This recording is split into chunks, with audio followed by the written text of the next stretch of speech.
네, 우리 말씀 받기 전에 기도하도록 하겠습니다. 하나님 아버지 감사합니다. 오늘도 하나님의 말씀이 우리의 생각과 마음 속에 깊이 새겨지는 그 하나님의 은혜가 내게 임하게 하셔서 우리가 이제는 다른 것으로 살아가는 것이 아니라 하나님의 말씀으로 살아가는 자 되게 하시고 또 말씀에 순종하는 자 될 수 있도록 하나님 축복하여 주옵소서. 살아계신 주 예수 그리스도의 이름으로 기도드립니다. 아멘. 네, 오전에 주신 말씀부터 우리 정리하고 또 오늘 강단 말씀 또 살펴보도록 하겠습니다. 오전에 주신 말씀이 고린도후서 25번째 너희는 믿음 안에 있는가 라는 말씀을 우리에게 주셨습니다.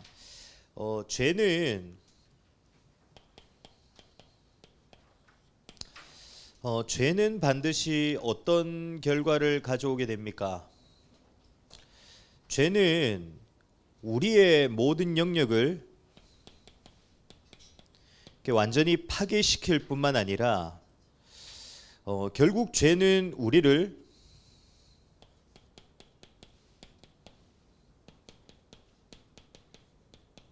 사망과 심판에 이르게 만듭니다.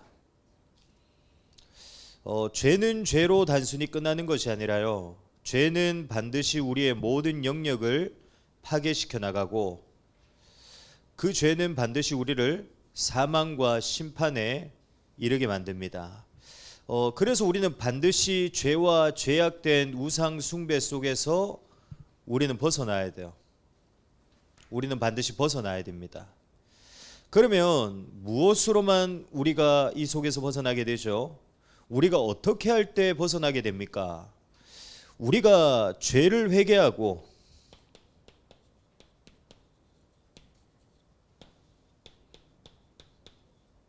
하나님께로 돌아설 때입니다. 우리가 죄에서 벗어나는 방법은 한 가지예요.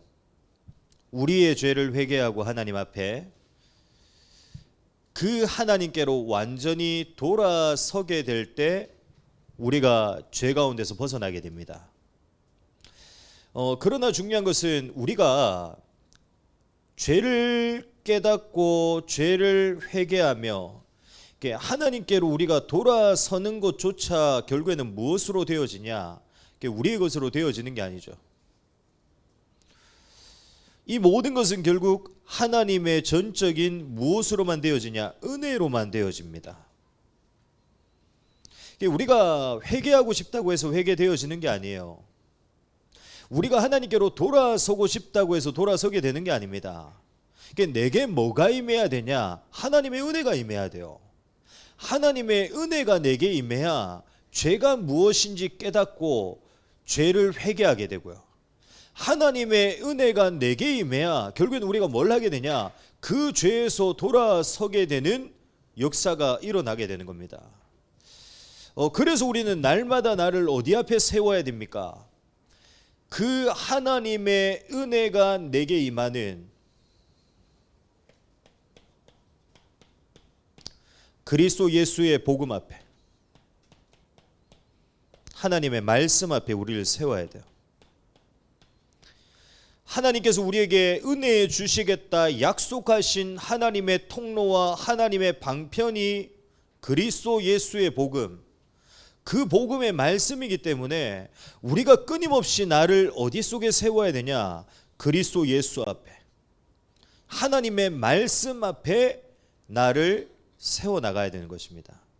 이번 한 주간 놓치지 마시고 진짜 내 인생을 그리스도 예수 앞에, 그 예수가 그리스도 되신 복음의 말씀 앞에 날마다 세워나가기를 축복합니다.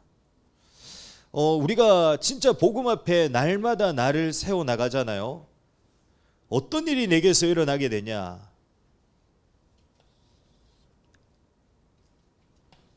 죄를 회개하고 하나님께로 돌아서게 되는 역사가 일어납니다. 우리가 날마다 그리스도 예수의 복음의 말씀 앞에 나를 세워나가잖아요. 오늘 주셨던 말씀과 같이 반드시 내 인생 속에 뭐가 일어나냐? 믿음의 역사가 일어납니다. 우리가 반드시 그리스도 예수의 복음의 말씀 앞에 나를 세워나가잖아요. 내게서 일어나게 되는 그 믿음의 역사로 말미암아 내 삶 가운데 결국에는 뭐가 맺어지게 되냐? 믿음의 열매들이 맺어지게 되는 역사가 일어나게 됩니다. 그 모든 시작이 어디서부터 시작되어지냐? 그리스도 예수의 복음의 말씀 앞에 나를 세우는 시간에서부터 시작되어집니다. 날마다 나를 그리스도 예수의 복음의 말씀 앞에 세워나가는 자의 축복을 이번 한 주간도 누리기를 축복합니다. 그래서 하나님의 은혜로 말미암아 죄를 회개하고 또 하나님께로 돌아서게 되는 역사, 또 그 역사를 넘어서서 진짜 내 인생 속에 믿음의 열매들이 나의 삶으로 나타나게 되고 보여지게 되는 그러한 축복의 역사가 이번 한 주간도 일어나게 되기를 그리스도 예수님으로 축복합니다. 오늘 대청부임을 통해 우리에게 주실 언약의 말씀은 심판주가 되신 하나님이란 제목의 말씀입니다.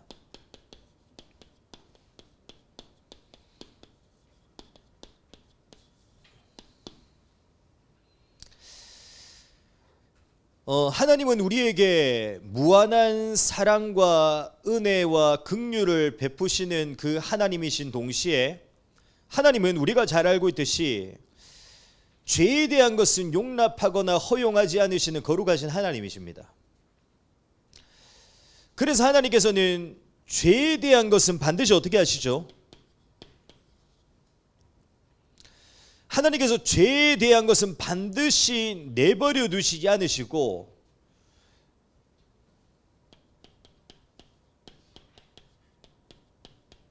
심판주가 되신 하나님께서 반드시 우리의 죄를 어떻게 하시죠? 심판하십니다. 그래서 오늘 우리가 읽은 에스겔서 5장 8절에서 9절에 보면 이렇게 말씀하고 있죠. 그러므로 나 주 여호와가 말하노라. 나 곧 내가 너를 치며 이방인의 목전에서 너희에게 벌을 내리되 내 모든 가증한 일로 말미암아 내가 전무후무하게 내게 내릴지라. 아멘. 하나님께서 이스라엘 백성들에게 유다 백성들에게 결국에는 뭘 내리신다고 말씀하시냐?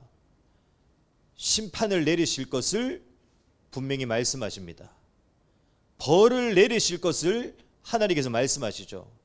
그래서 이번 주 우리가 읽게 될 에스겔서를 보면 결국에는 끊임없이 반복되어지는 그 죄로 인해 이스라엘 백성들이 어떻게 되어지냐? 오늘 말씀 읽었듯이 결국에는 하나님의 진노와 하나님의 심판을 받게 되고요. 더 중요한 것은 결국에는 그 하나님의 영광이 어떻게 되어지냐? 예루살렘 성전에서 떠나가게 됩니다. 이스라엘 백성들의 죄로 인해 하나님의 영광이 성전에서 떠나가게 돼요. 왜냐? 하나님은 거룩하신 하나님이시기 때문에.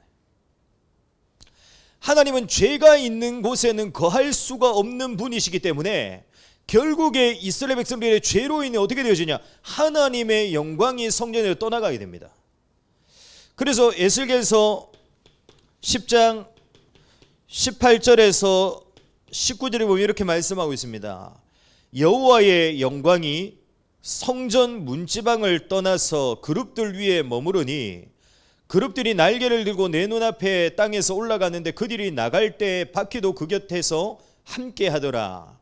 그들이 여호와의 전으로 들어가는 동문에 머물고 이스라엘 하나님의 영광이 그 위에 덮였더라. 아멘. 그러면 무엇이 죄입니까? 죄가 무엇이죠? 이제 많은 사람들은 죄라고 하면은 도덕적이고 윤리적인 그 죄만을 생각하죠. 물론 이제 성경에서도 물론 그런 죄들을 말하기 때문에 그것도 죄입니다.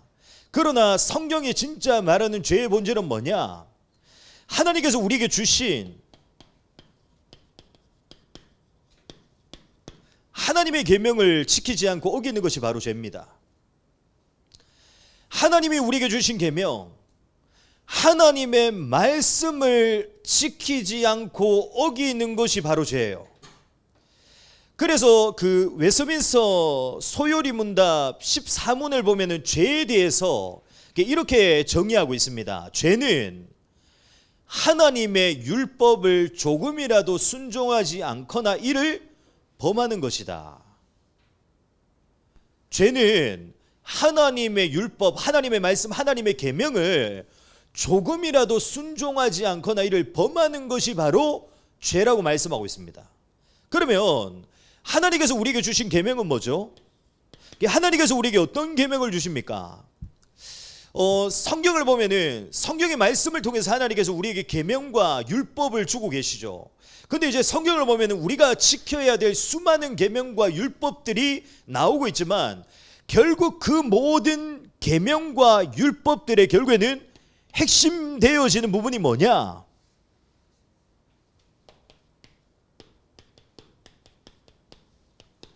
오직 하나님만 사랑하는 겁니다.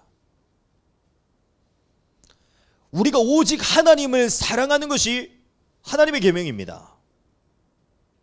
다시 말하면 하나님께서 우리에게 어떤 계명을 주셨냐? 오직 하나님만 사랑해야 되는 계명을 우리에게 주셨어요. 그리고 그와 함께 그 사랑을 가지고 모든 사람을 사랑하는 계명을 우리에게 주셨습니다. 이것이 모든 계명과 율법의 핵심입니다. 그래서 마태복음 22장 37절에서 40절에 보면은 예수님께서도 모든 계명과 율법의 핵심에 대해서 예수님께서 직접 이렇게 말씀하십니다. 예수께서 이르시되 내 마음을 다하고 목숨을 다하고 뜻을 다하여 주 너희 하나님을 사랑하라 하셨으니 이것이 크고 첫째 되는 계명이요 둘째도 그와 같으니 내 이웃을 내 자신같이 사랑하라 하셨으니 이 두 계명이 온 율법과 선지자의 강령이니라. 아멘. 가장 하나님의 계명과 율법의 핵심이 되어지고 하나님의 계명과 율법의 전부가 되어지는 것이 결국에는 뭐냐? 하나님을 사랑하는 거예요. 하나님께서 가장 첫 번째로 우리에게 주신 명령, 그 명령이 뭐냐? 하나님을 사랑하는 겁니다. 그래서 결국 그 모든 죄는 결국에는 어디서부터 시작되어지냐? 하나님을 사랑하지 않는 것에서부터 시작되어져요. 모든 죄는 다른 것에서 시작되어지는 게 아닙니다. 하나님을 사랑하지 않는 것에서부터 우리의 모든 죄는 시작되어집니다. 내가 죄의 길을 걸어가고 있다. 내게서 뭐가 안 되고 있냐? 하나님만 사랑하는 게 안 되어지고 있는 겁니다. 내게서 죄악된 행위가 일어난다. 그러면은 무엇이 문제냐? 다른 것이 문제가 아니라 내가 진짜 오직 하나님만 사랑하지 않고 있는 것이 문제입니다. 그로 인해서 우리의 인생 가운데 우리의 삶 가운데 죄악된 행위가 계속해서 일어날 수밖에 없는 것입니다. 결국에는 하나님보다 나를 더 사랑하고 나의 일을 더 중요시 여기기 때문에 어떤 죄가 일어나냐? 안식일을 거룩하게 지키지 못하는 죄가 발생하는 거죠. 우리가 하나님보다 욕망과 쾌락을 더 사랑하기 때문에 결국에는 어떤 죄가 일어나게 되냐? 간음하는 죄가 일어나게 되고요. 우리가 하나님보다 돈과 명예와 성공과 물질을 더 사랑하고 있기 때문에 결국에는 어떤 죄가 일어나게 되냐? 남의 것을 도둑질하는 죄가 일어나는 겁니다. 남의 것을 탐하는 죄가 일어나는 거예요. 그런 죄가 결국에는 왜 일어나냐? 결국에는 하나님을 사랑하지 않기 때문이에요.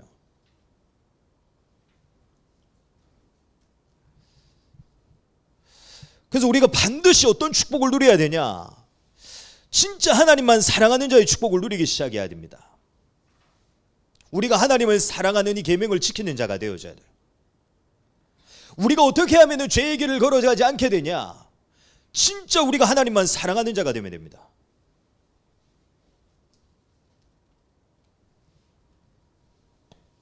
그러면 마지막으로 그러면 하나님께서는 왜 죄에 대한 것은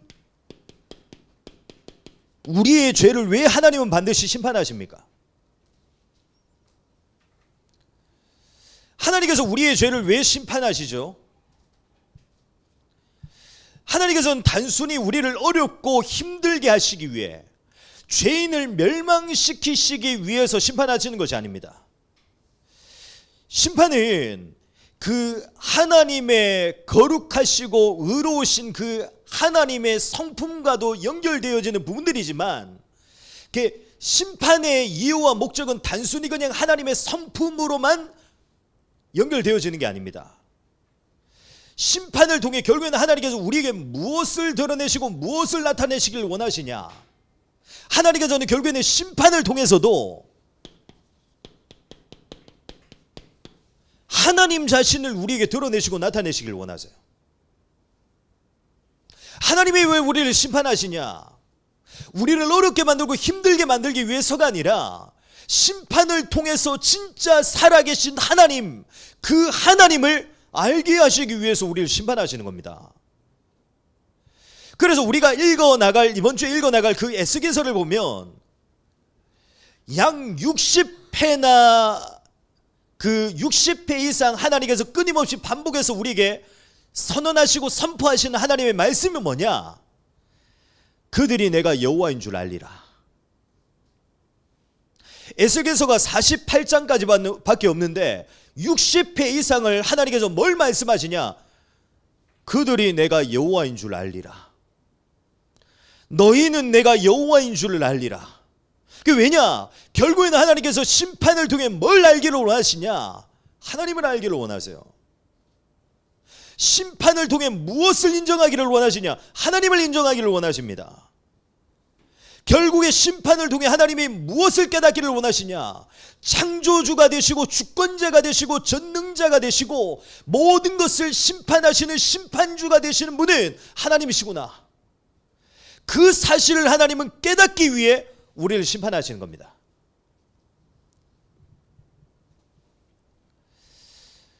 그래서 예레미야 9장 24절에 보면 이렇게 말씀하고 있습니다. 자랑하는 자는 이것으로 자랑할지니 곧 명철하여 나를 아는 것과 나 여호와는 사랑과 정의와 공의를 땅에 행하는 자인 줄 깨닫는 것이라. 나는 이 일을 기뻐하노라. 여호와의 말씀이니라. 아멘. 여호와 하나님께서 무엇을 기뻐하시냐? 하나님이 누구이신가를 알기를 하나님은 분명히 기뻐하신다고 말씀하고 있습니다. 그리고 우리가 잘 알고 있는 말씀인 호세아 6장 6절에도 보면 이렇게 말씀하고 있죠. 나는 인애를 원하고 제사를 원하지 아니하며 번제보다 하나님을 아는 것을 원하노라. 아멘. 반드시 기억해야 됩니다. 창조주가 되시고 주권자, 통치자가 되시는 분은 하나님이십니다. 나의 삶과 나의 인생 전체가 어디 손안에 있냐? 전능자가 되신 하나님의 손안에 있습니다. 사람과 세상에게 내 인생이 있는 게 아니에요. 내 실력과 능력에 내 인생이 달려있는 게 아니라니까요. 지금 나의 상황과 환경과 형편에 내 인생이 달려있는 게 아닙니다. 내 인생은 누구에게 달렸냐? 살아계신 하나님께 달려있어요. 지금도 창조주가 되시고 주권자가 되시고 전능자가 되시고 통치자가 되시는 분은 하나님이시기 때문에 그 하나님 안에 내 인생이 있다니까요. 그래서 우리는 반드시 어떤 축복을 누려야 됩니까? 하나님을 아는 자의 축복을 누려야 돼요. 우리는 하나님을 알아가야 되는 겁니다. 그래서 하나님께서 우리에게 하나님을 알기를 원하시는 겁니다. 그러면 우리는 무엇을 통해 하나님을 알 수 있죠? 하나님께서 자신을 드러내시고 자신을 나타내시는 방법이 뭡니까? 성경입니다. 하나님의 특별 계신 성경이에요. 우리가 어떻게 하나님을 알아갈 수 있냐? 성경을 통해서. 우리가 어떻게 하면 살아계신 그 하나님을 만날 수 있냐? 뭐 우리의 삶 속에서 일어나는 수많은 응답과 역사와 기적을 통해서도 우리가 하나님을 만날 수 있지만, 진짜 우리가 온전히 살아계신 하나님을 만날 수 있는 길이 뭐냐? 성경입니다. 성경을 통해서만 우리가 살아계신 그 하나님을 인격적으로 만날 수 있어요.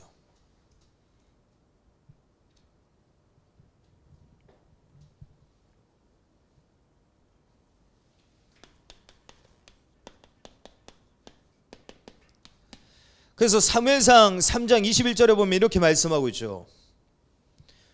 여호와께서 실로에서 다시 나타나시되, 여호와께서 실로에서 여호와의 말씀으로 사무엘에게 자기를 나타내시니라. 아멘. 하나님께서도 구약 시대 때에도 하나님께서 무엇을 통해 자신을 나타내셨냐? 하나님의 말씀입니다. 하나님께서 구약에 보면 선지자들을 왜 끊임없이 보내시죠? 하나님이 하나님을 나타내시는 하나님의 방법이 하나님의 말씀이기 때문입니다. 하나님이 왜 끊임없이 선지자를 보내시냐? 하나님의 말씀을 통해 진짜 살아계신 하나님을 인격적으로 만나기 원하시고 바라시기 때문에 하나님께서 끊임없이 선지자를 통해 하나님의 말씀을 우리에게 주시는 겁니다.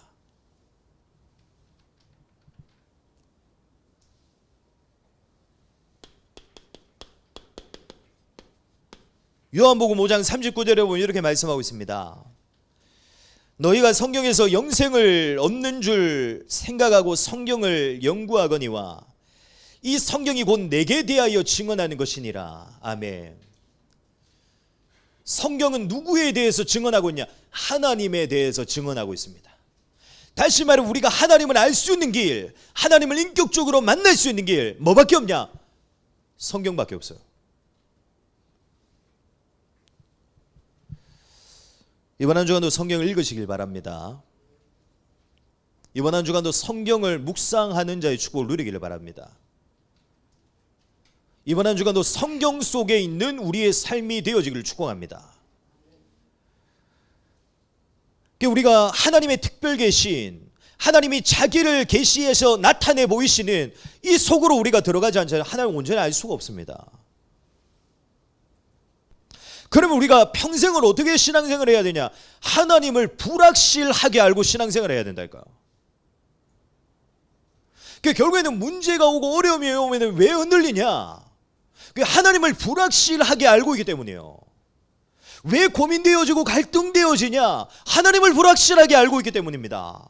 우리가 진짜 살아계신 하나님을 안다. 그 하나님을 인격적으로 만나고 체험한다. 우리가 흔들릴 수가 없죠. 우리가 넘어질 수가 없습니다. 우리가 갈등할 수가 없어요. 우리에게 문제될 수가 없습니다.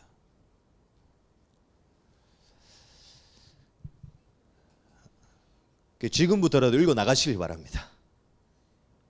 지금까지 잘 안 읽었잖아요. 읽어야 된다니까요.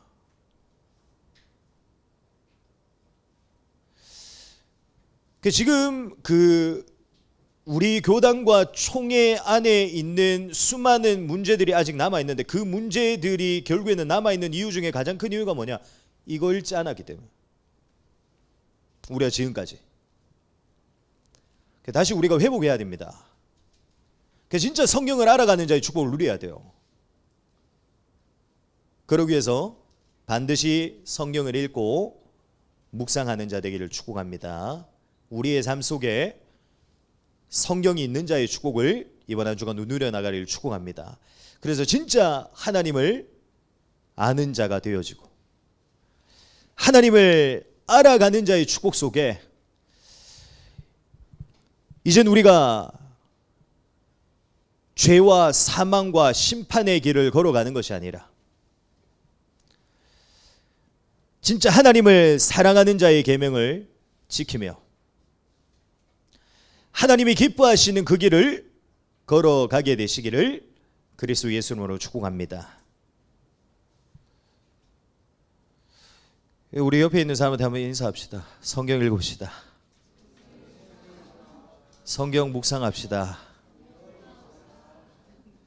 이번 한 주도 그 축복 속에 진짜 살아계신 하나님을 인격적으로 체험하고 만나게 되는 우리 모든 대청부가 되어지기를 그리스도 예수로 축원합니다. 우리 말씀을 붙잡고 한번 함께 기도하도록 하겠습니다.